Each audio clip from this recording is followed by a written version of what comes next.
نیت کے صاف ہونے اور ہر کام کو صرف اور صرف اللہ کی خاطر کرنے کے بارے میں، کیونکہ اللہ سبحانہ و تعالیٰ اس کام کو قبول نہیں کرتا، وہ عمل اللہ کے نزدیک کوئی اہمیت نہیں رکھتا جو اللہ کے لیے نہ کیا گیا ہو۔ لیکن ہم انسان ہیں، ہم سے غلطیاں ہوتی ہیں، اور قدم کی پھسلن سے زیادہ بعض اوقات سوچ کی پھسلن ہوتی ہے۔ سوچ میں کس وقت کیا چیز شامل ہو گئی، بعض اوقات انسان خود بھی اس سے آگاہ نہیں ہوتا۔ اسی لیے اللہ سبحانہ و تعالیٰ نے ہم پر رمضان کے روزے فرض کیے تاکہ ہمارے اندر تقویٰ پیدا ہو۔ تقویٰ انسان کے اندر ایک کانشیسنس پیدا کرتا ہے، شعور پیدا کرتا ہے، اور جب انسان کے اندر شعور آ جاتا ہے تو اسے اپنے گناہوں کا احساس بھی ہونے لگتا ہے، اسے اپنی غلطیوں پر ندامت بھی ہوتی ہے، اور انسان تو ہے ہی خطا کا پتلا، بھول چوک اس کے ساتھ ہے، ہر لمحہ کچھ نہ کچھ ہوتا ہی رہتا ہے۔ ایسے میں انسان کیا کرے؟ کیا گناہوں کا بوجھ اپنے اوپر لادتا رہے اور اس بوجھ کے تلے دبا رہے، اور پھر اس بوجھ کی وجہ سے طرح طرح کے ڈپریشن اور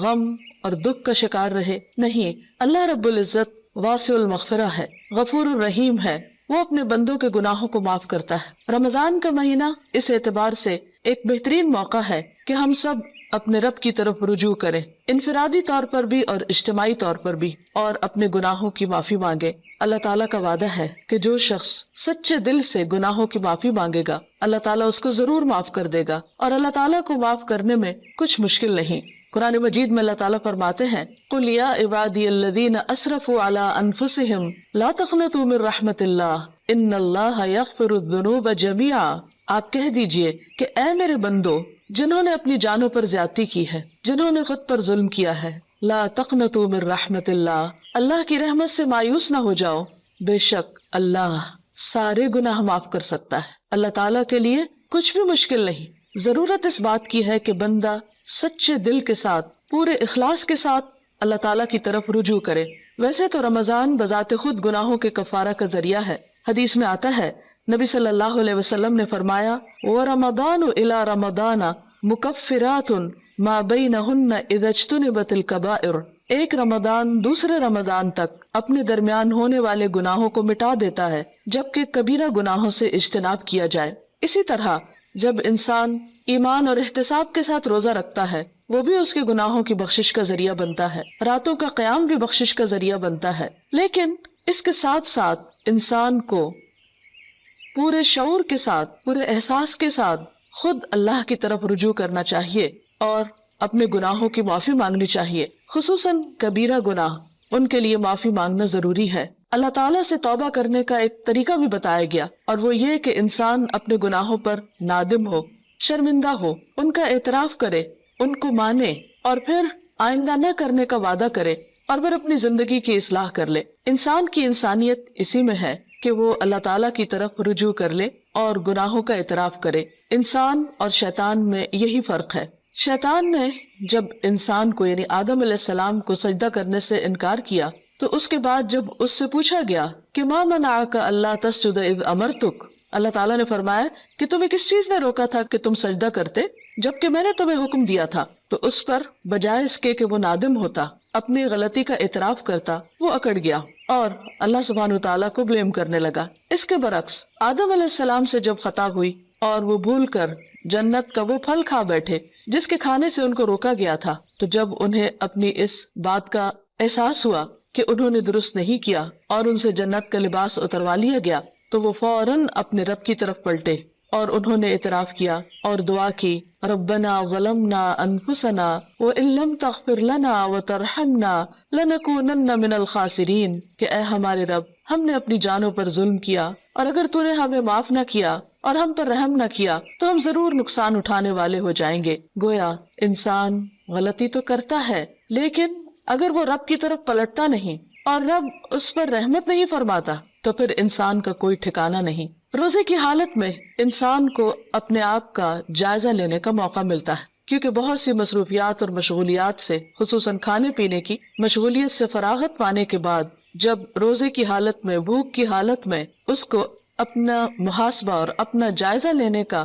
موقع ملتا ہے تو اپنی چھوٹی بڑی بہت سی خطائیں، بہت سی غلطیاں یاد آنے لگتی ہیں۔ ایسے میں انسان کا کام یہ ہے کہ انسان اپنی ہر غلطی پر اللہ تعالیٰ سے توبہ کرے اور دن میں کثرت کے ساتھ استغفار کرتا رہے، اللہ سبحانہ و تعالیٰ کی طرف رجوع کرتا رہے۔ خاص طور پر روزے کی افطاری کے وقت اور پھر سحری کے وقت، کیونکہ سحری کا وقت توبہ استغفار کا وقت ہے۔ قرآن مجید میں اللہ تعالیٰ اپنے بندوں کی خصوصیت بیان کرتے ہیں، وَبِالْأَسْحَارِ هُمْ يَسْتَغْفِرُونَ، اور سحری کے وقت وہ استغفار کرتے ہیں۔ سحری کے وقت یا تو سحری کی تیاری ہو رہی ہوتی ہے یا پھر انسان اس وقت کچھ کھا پی رہا ہوتا ہے، لیکن کچھ نہ کچھ وقت، خواہ وہ کام کاج کے دوران ہی کیوں نہ ہو، ضرور ایسا نکالنا چاہیے کہ جس میں انسان شعوری طور پر اللہ تعالیٰ سے توبہ کرے، کیونکہ اللہ تعالیٰ اس وقت اپنے بندوں کی طرف خاص طور پر توجہ فرماتا ہے۔ حدیث میں آتا ہے، ينزل اللہ تعالی الى السماء الدنیا كل ليلة لنصف الليل الآخر او لثلث الليل الآخر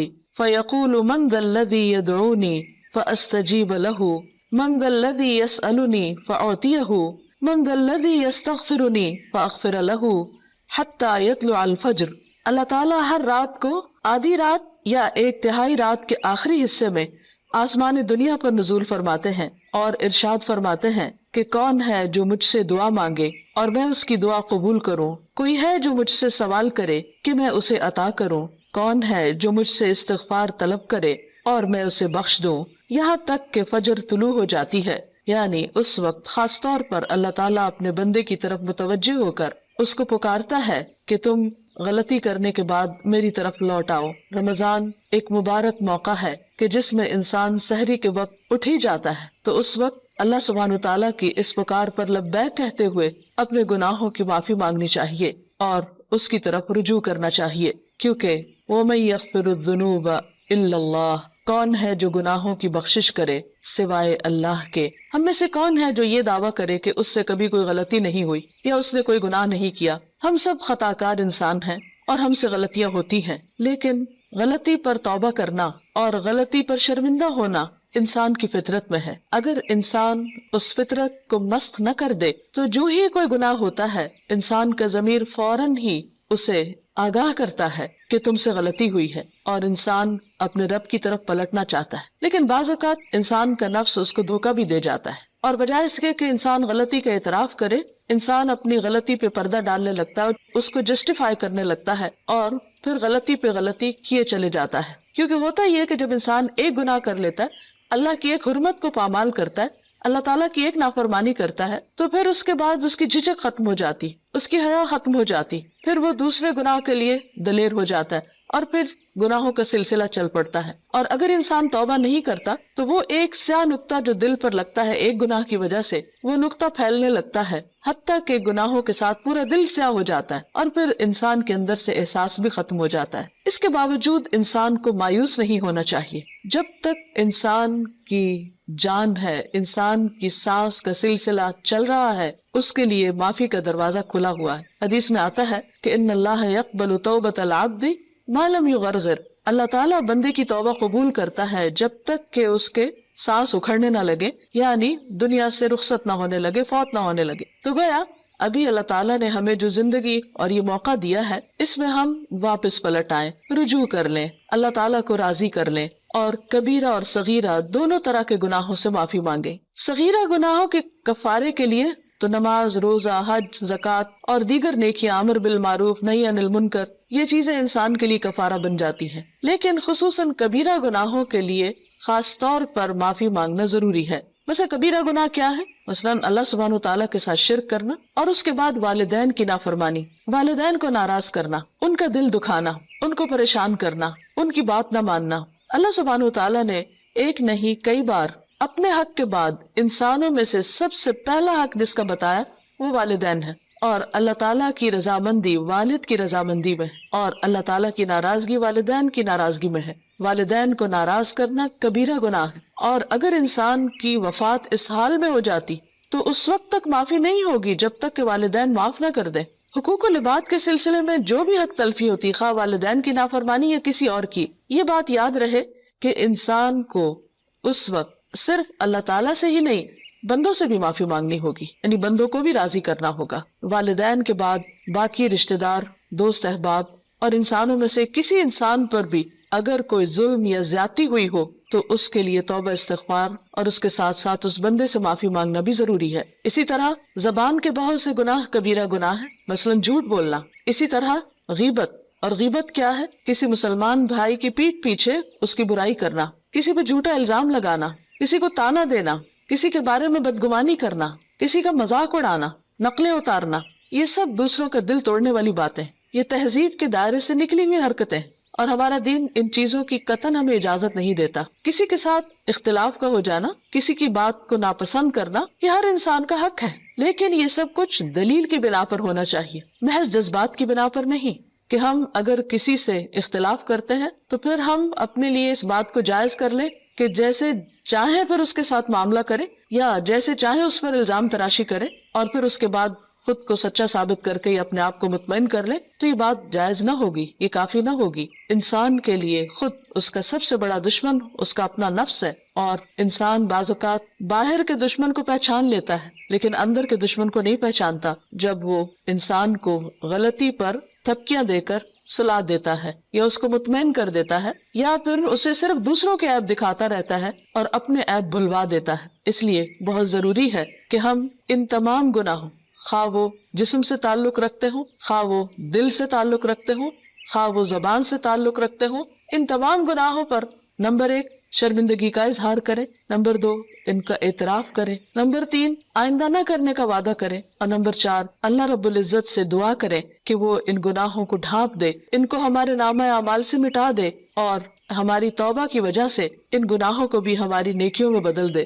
کیونکہ اللہ تعالیٰ کے لیے کچھ بھی مشکل نہیں۔ قرآن مجید میں آتا ہے وَهُوَ الَّذِي يَقْبَلُ التَّوْبَةَ عَنْ عِبَادِهِ، وہ اللہ ہی تو ہے جو بندوں سے توبہ قبول کرتا ہے اور اس کو پسند کرتا ہے کہ بندے اللہ کی طرف رجوع کریں۔ وَيَعْفُو عَنِ السَّيِّئَاتِ، اور وہ خطاؤں سے یعنی صغیرہ گناہوں سے درگزر کرتا ہے۔ وَيَعْلَمُ مَا تَفْعَلُونَ، اور وہ جانتا ہے جو کچھ بھی تم کرتے ہو، یعنی ہمارا کوئی بھی عمل خواہ وہ چھوٹا ہو یا بڑا، تنہائی میں کیا ہو یا سب کے سامنے، اللہ سے تو چھپا ہوا نہیں، پھر اس کے فرشتے لکھ بھی رہے ہیں۔ اس لیے بہت ضروری ہے کہ اللہ کے حضور حاضر ہونے سے پہلے ہی ہم اپنے ان گناہوں کو اپنے نامہ اعمال سے اپنے آنسوؤں کے ساتھ دھو ڈالیں، اور عجز و انکساری کے ساتھ اللہ کے حضور جھکیں، اور زبان سے بھی استغفار کرتے رہیں، اور اس کے لیے خاص طور پر استغفر اللہ، اللہم اغفر لی اور استغفار کی دیگر دعائیں پڑھنا بھی فائدہ مند ہے۔ اللہ تعالی ہمیں عمل کی توفیق عطا فرمائے۔